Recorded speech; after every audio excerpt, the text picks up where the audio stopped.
So hello mga kalab trip, Mami Andas here. So ayan po, kakagaling lang po namin ng biyahe at pag uwi po namin, i-check ko naman po yung mga stocks namin. Aayusin ko naman po ang ating mga lap trip fresh fruit juice at i-check ko po kung enough po yung stock namin para naman po sa delivery sa Laguna kinabukasan. And then ayan po, ilalabas ko po muna lahat sa mga freezer para mabilang ko po kung tama po yung stocks namin para sa delivery bukas. And po ilalagay ko po muna sa mga palanggana para hindi po siya direct sa sahig at mapanatili po yung kalinisan ng ating mga lap trip fresh fruit juice. And then ayan po si Shaq, habang ako ay busy, siya naman po ay busy maglaro.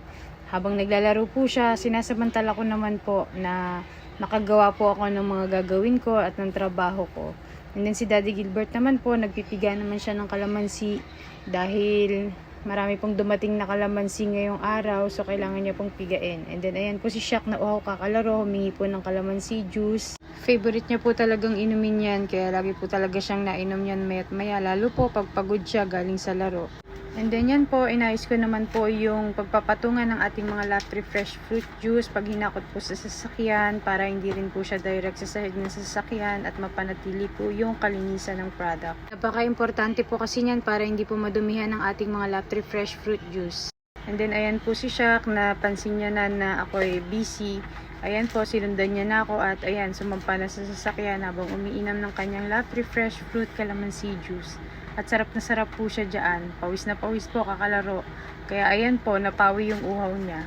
And then ayan, nilatag ko po ulit kasi dumaan siya. Inalis ko po muna para hindi niya matapakan. Ganyan ko po talaga sinisigurado na maayos, malinis at safe po talaga yung mga product ng lap trip fresh fruit juice. Ayan po, at si Ate Gian, tinutulungan na po ako magsampa ng mga lap trip fresh fruit juice sa sasakyan. Mabuti na lang po at maaga po siya nakauwi at ayan po, may katulong ako magsampa ng mga lap trip fresh fruit juice para po sa delivery namin bukas. 3 AM po kasi kami aalis dahil po maaga po kami bukas para maghanap na rin ng pinya para naman po sa order ng Papa Bolo. At si Daddy Gilbert naman po, 5 sako po kasi yung dumating na kalamansi, kaya yun po, 5 sako din po yung pinipiga niya. And then ayan po, nasampa na po halos lahat ni Ate Gian at ako naman po, ayusin ko naman po siya sa mga cooler at lalagyan ko naman po siya ng ice para safe po kinabukasan at aalis na lang po kami. Kailangan po kasi 3 AM makaalis na po kami para may mga maabutan kaming mga pinya. After po ng delivery yon, bibili po kami ng mga pinya para naman po sa Papa Bolo. And then ayan po, after ko po magsampa ng mga juice at mag-ayos, si Kuya Pen naman po ay nag-aya mag-movie marathon. Mag-movie marathon daw kami kaya pinagbigyan ko na po siya. Mahalaga din po kasi yung oras sa kanila kahit gaano tayo ka-busy, kahit gaano tayo talaga kapagod, kahit paanong pinagdadaanan natin o anumang sitwasyon na meron tayo. Sobrang halaga po talaga na mabigyan natin ng oras yung mga anak natin sa mga kahilingan nila. Lalong-lalo pag maliit pa sila kasi hindi na po natin maibabalik yung mga oras na gusto nila tayo makasama at yung panahon ng kabataan nila. Kung meron po kasi talaga kaming na-realize at natutunan sa buhay, yun po yung talagang bigyan ng oras, panahon, pagmamahal, pag-aalaga at talagang pangunawa ang ating mga anak. So ayan si Pen, di naman yata movie marathon ang inaaya kundi food trip, bumili ng maraming chicheria. At syempre po, hindi mawawala ang aming lap trip fresh fruit calamansi juice na aming iinumin. Source of vitamin C and pang-boost ng immune system. At ayan po si Ate Gian, sinusubuan ni Shaq, nilapitan ni Shaq para subuan. Ayan po si Shaq at busy na kumain. At feeling ko kay Pen, ang gusto naman talaga niya hindi movie marathon kundi food trip at sleepover.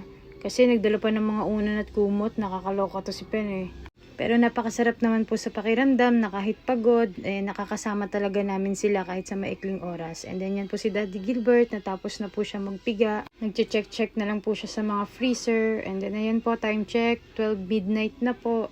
At 3 AM pa po kami alis bukas. Pero carry naman po, kitang-kita nyo naman po, bagong-bago yung pinapanood namin. Yan, kahit po ganon, puyat, pagod. Masaya naman po at magaang sa pakiramdam kasi kasama namin yung mga anak namin, hindi po kami puro trabaho, nababalance na namin ngayon. Kahit sobrang abala kami at sobrang pagod, may oras pa rin talaga kami para sa kanila. Which is yun po yung pinakamahalaga. So thank you for watching mga kalap trip. God bless to all. Bye-bye!